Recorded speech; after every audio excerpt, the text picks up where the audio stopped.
Hello everyone, welcome to Chasing Adventures. And as I promised on my last video how it's like to tow a travel trailer with the Honda Pilot, I'm going to reveal what I got as a replacement vehicle. And before I reveal it, if you haven't seen that video, please see it first because I give some important information when towing with the vehicle, like the max towing rate, payload, and tongue weight, and how to calculate everything so you can start towing safely. And for us, a full-size truck like this made the most sense. And there are only a handful of full-size trucks like the Ford F-150, Toyota Tundra, Ram 1500, Chevy Silverado, or GMC Sierra, and Nissan Titan. And after taking a look at most of them, I picked this is 2025 Ram 1500 Rebel, and I'll go over the specs quickly and tell you why I picked the Ram 1500 over the other full-size trucks, and also talk about things I love and dislike already about the Ram in this video. So the Rebel is powered by 3-liter Hurricane inline-6 twin-turbo engine, and it's the standard output Hurricane engine that puts out 420 horsepower and 469 pound-feet of torque.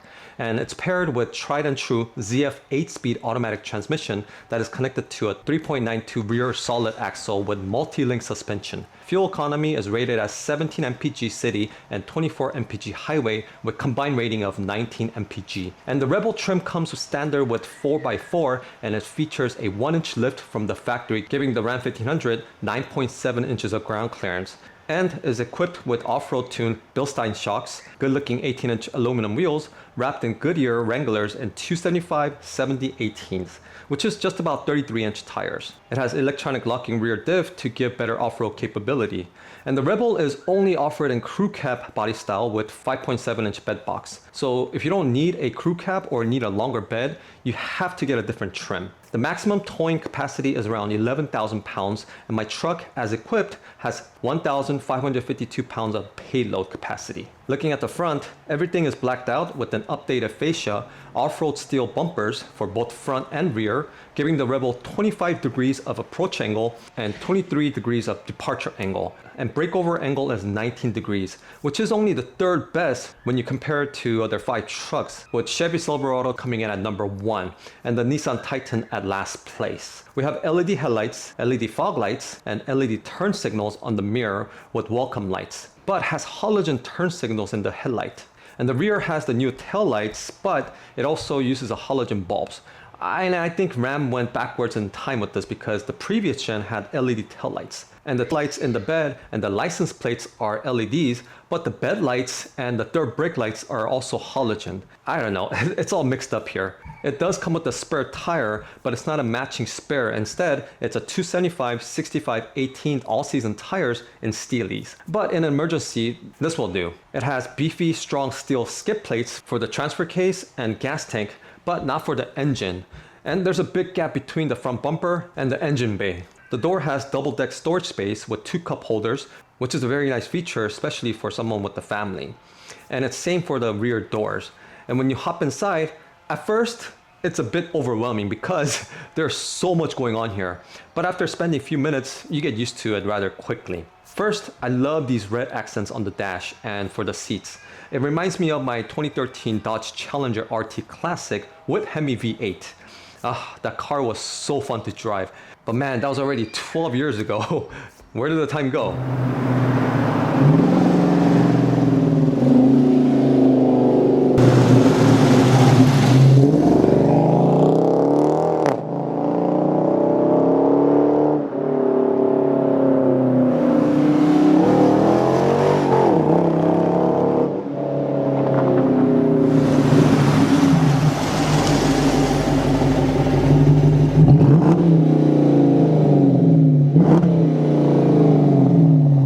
Anyways, so to me, the Ram has the best interior. We have a huge 12-inch display with lots of physical buttons still, and the whole display, both the instrument cluster and the infotainment system, is very customizable. For one, if you go into the vehicle setting and go to camera and go to under vehicle's rear view camera, you get the rear view, which is pretty decent resolution. But if you press the plus button here, zooms it in, so it's very helpful when you're attached to trailer. Or you go to dashboard and you go to the off-road pages, you get all the vehicle dynamics like the steering wheel angle, the transfer case, and all the drive system. Right now it's currently transfer case is locked and the rear axles are unlocked.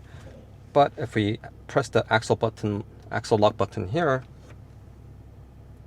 it just locked. So it's electronically locked, which is very convenient. Go to accessories and gauges, and it tells you all the readings of everything, like the coolant temperature, oil temp, oil pressure, trans temp, battery voltage, and you have the navigational numbers and the altitude that you're currently in. And if you go to pitch and roll, you get the pitch and roll, which is very handy if you're off-roading. Go to towing and trailer. If you go to the towing settings, and if your trailer has electronic brakes, this will automatically control the brake system. So you could manually brake it too. And tells you all the important information when you're towing too, like the trans temp, coolant temp, oil pressure, without going into the off-road pages. And you go to control, you have a mirror dimmer, vehicle cameras, which showed you that already. Go to settings, you have a plethora of settings that you could do. Change the safety and drive assist, clock and date, Bluetooth, phone, voice, navigation, trailer, camera, mirrors, lights, brakes. I mean, this thing has, you could even change the background of this page if you wanted to. So it's very customizable. And down here, we have the traction control off, front parking brake sensor off, rear parking brake sensor off. And up here, we have the emergency turn signals, lane assist off, which is button, which is really nice. And you got all the AC controllers here. You could turn the screen off if you wanted to, or mute buttons right here. You get all the controllers. It does have 4-wheel auto drive, 2 wheels, 4-wheel high, 4-wheel low. And this is the stop start engine disabler. You could turn it off, on and off. You got hill descent control and the electronic locking axles. You get the push start button here. And if we go into the instrument cluster, but before that, let's go check out the steering wheel. The steering has all these buttons to control the instrument cluster. So like you could go into each drive modes, tow, sports, off-road, and auto. Most of the time you put it in auto. And for each settings, it does give you a nice graphic. Like if you go into snow, it's snowing. If you go to tow mode, it should show you a tow trailer behind the truck. If you go to sports, yeah, you get the racetrack look-alike road. Off-roading, probably dirt and some mud.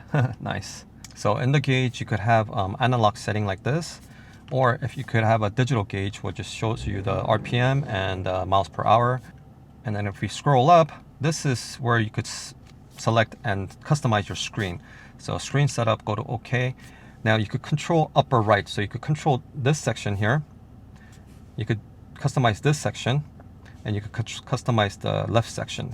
So right now on the upper right, I have current MPG, but if you wanted to change it to trip A and trip B, trailer trip, or none if you don't want any, and then compass, or the outside temperature, or the time, or range to empty, or average MPG. So, I mean, this thing is very customizable. So currently I have it at current MPG.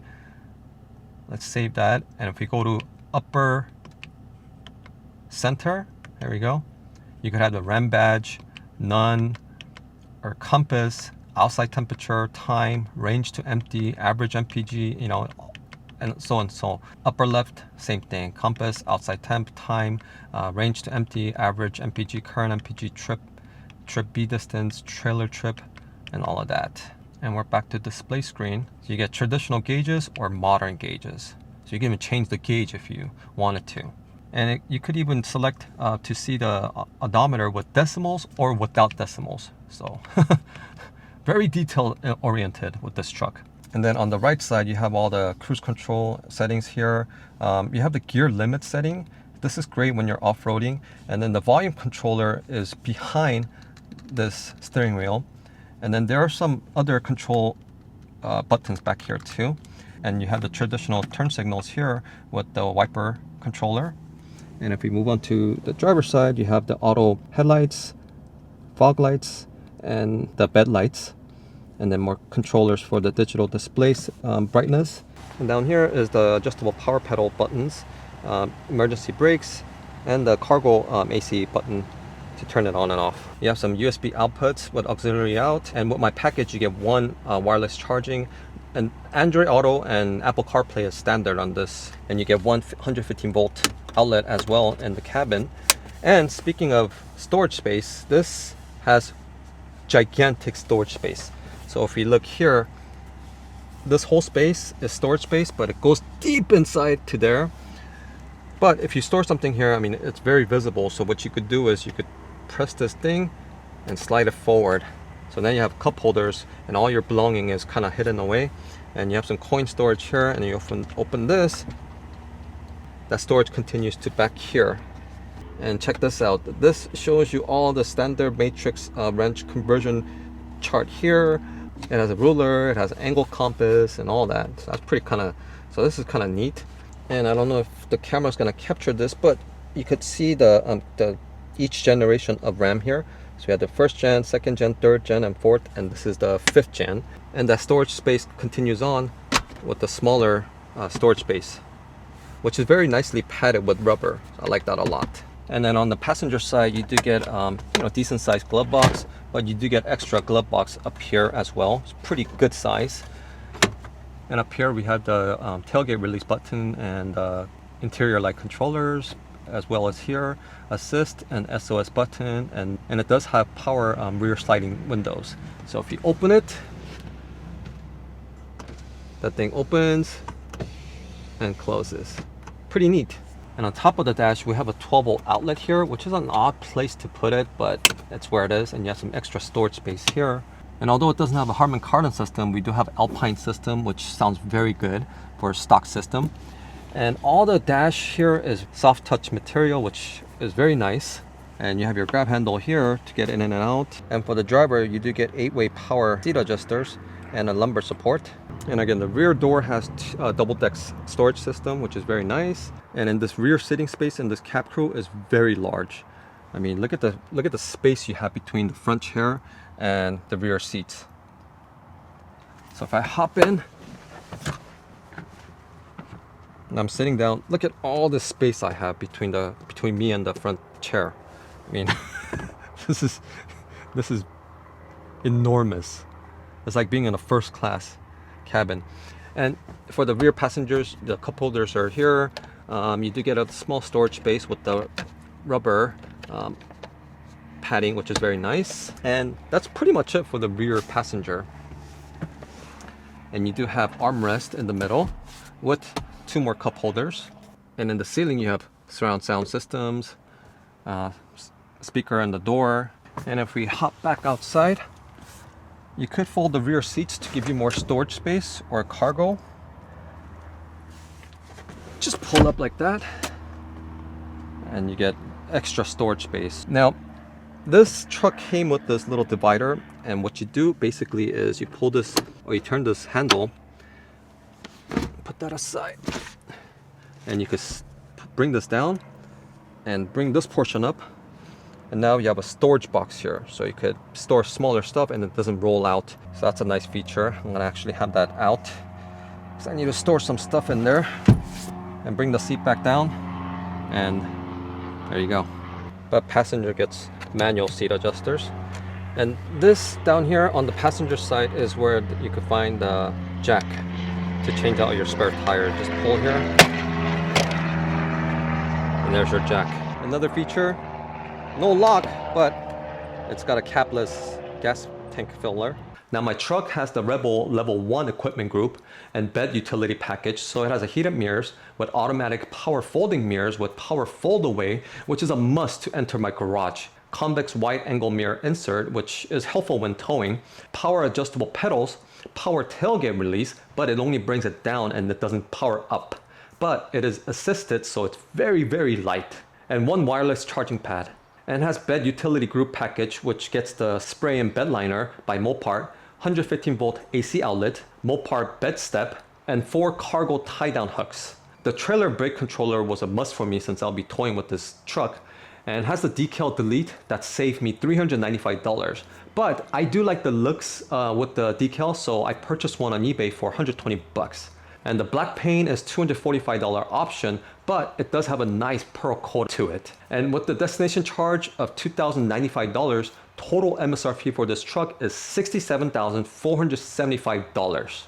Now, with that said, few things I don't like about this truck, and I already have some concerns, are that at nearly $70,000, I would expect a keyless entry. Yes, it's an option, but you have to get the level 2 equipment group package, which is additional $2,795. I mean, yes, you do get heated rear seats, driver memory seats, Harman Kardon sound system, which by the way, the current system without the Harman Kardon sounds still good. And a bigger 14.4-inch display screen and a small screen for the passenger and a few other goodies. But come on, it's 2025 and the keyless entry should have been a standard option across the board. And another thing is that it only has reverse camera. And if you want to get the front camera, you have to add the Advanced Safety Group 2 package, which is additional $3,315. I mean, you do get surround view camera system and other safety assistance, but I mean, the Rebel trim is more off-road oriented truck, so a front trail camera should have been a standard option for this trim at least. And funny thing is, if you add those two options, you're already in the RHO territory because the base RHO MSRP starts at $70,000. And those two features are standard, and you do get the high output engine. Maybe I should have gotten the RHO. Oh yeah, but it has a lower payload, and the incentives like the customer's cash and employee pricing doesn't apply to the RHO. And the gear selector, well, it's much better than the ones that the Honda uses where it's a push button, but it's so close to the volume controller and it's about the same size and color. I sometimes turn the volume knob while trying to put it in gear. And when I'm putting in reverse, I turn one more notch because it's so smooth and it goes into park all of a sudden. I've done that several times already, but something that I have to get used to, which is fine now. But why couldn't they just put the good old grab handle gear selector? I mean, is that too old school? I mean, if not, just the regular shift knot that we're all used to. So yeah, those are the minor things I don't like about my Rebel already. And few concerns that I have with this truck are that the truck pulls excessively to the right. And the steering wheel is slightly tilted to the right too. And yes, I'm aware of crowning of the roads and trim lining or groove wandering, but this is completely different experience than that. For example, I drive on the speedway all the time and I never noticed this with any of my cars, and they all had bigger all-terrain tires too. And as you can see, I'm on the first lane and the truck starts to drift to the right. And if this was caused by crowns of the road, it would drift to the left since I'm on the left lane. And here I'm trying to correct it, and as soon as I let go of the steering wheel, it drifts to the right away. And I had to constantly make a steering adjustment to make the truck go straight, which is really annoying. And I know it's not apples to apple comparison, but here's my wife's Prius on the same road tracking straight. I mean, I wish I had the Pilot to compare this to the Rebel, but this is all I had. But again, even with the Pilot with larger all-terrain tires, it tracks straight and I never noticed this. And since this is my first vehicle that feels like it's misaligned from the factory, I did a quick online search and surprisingly, I found a large group of people experiencing the same thing with their Ram trucks. And while some have had their issues corrected, but there are others that went to the dealership multiple times and still having the same issue. Because supposedly there's a correct step to align Ram trucks. Now, I'm not an expert on vehicle alignment, so I don't know if there's any other steps, but I guess you have to sweep the rack before adjusting the toe and camber. And some say that it's not the alignment issue, but rather has to do with the steering calibration software. And actually, it's a known issue by Ram, and there's a TSB to reset the steering calibration software. So I don't know. I'm going to bring up all the information that I found, and hopefully my dealer could address this issue right away. And the funny thing is that when I initially test drove the truck, it was a Warlock trim. And we took it on an extensive test drive, long stretch of local roads and onto the freeway.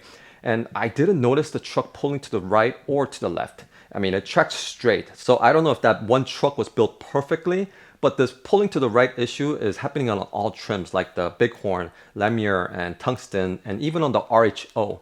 So we could rule out the bigger tires that the Rebel has. So if you're looking at a Ram, make sure to take out an extensive test drive and feel the steering, and if you could go on the freeway too, because it's more noticeable on highway speeds. And if you already own one and it's happening to yours as well, please let us know in the comment section that it's doing the same thing. And if you got it fixed, let us know how you did it too, because the more information we have as a consumer, we could bring it up to the dealership so they could address the issue at the first time. And another thing is that just the other day, I was making some errands and I was turning left. So I hit the left blinker and I didn't hear any blinker clicking noise. So I looked at the instrument cluster and everything was out. I mean, it was blank. I couldn't see my speed, RPM, or anything. So I drove it slowly and did my Costco run. And after restarting it, it magically appeared and it's fine now. So I don't know, maybe there was a glitch in the system and hopefully it won't do it again, because both of my Subaru Outback Wilderness and my E92 BMW did the same thing. But it wasn't the instrument cluster, it was actually the infotainment screen. And neither of those cars did it again, so I'll keep an eye out for this. And it's not bothering me as much as the alignment issue. And one other thing is that it's a turbo engine, so you do feel that turbo, I don't know, I wouldn't say jerky, but you feel that bit of a hesitancy when you slowly take off. So, you tend to give it more gas and boom, turbo kicked in, yo. And this is more drastic than other turbo engines that I have previously had, since it boosts such a lower RPM and the power is instant.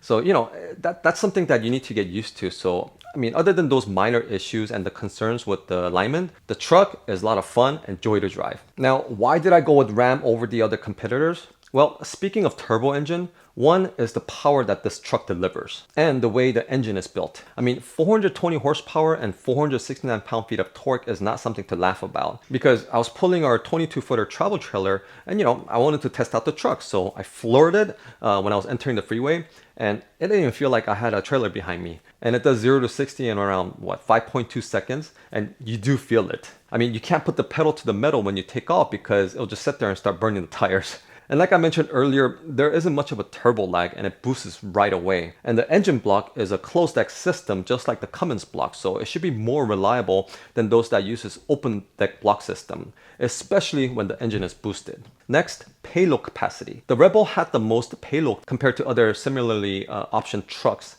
For example, the Toyota Tundra Limited with TRD off-road package only had 1,390 pounds of payload capacity. And the Ford F-150 Tremor had 1,489 pounds of payload capacity. And of course, these numbers will affected by what kind of options the truck has, but they were all very similarly equipped. And also the way it drove. I mean, it's very comfortable to drive and it soaks up a lot of the bumps on the road, so it doesn't really feel like you're driving a big body-on-frame half-ton truck. And with the ZF transmission, the gears hook up very nicely. And you know what? Just the transmission alone, I'll pick the Ram 1500 over any other truck, because there's no other transmissions I would rather have on these big trucks than the ZF transmission. And lastly, looks caught my eyes. To me, it's the best looking truck out of all the competition. It's such a beauty to look at.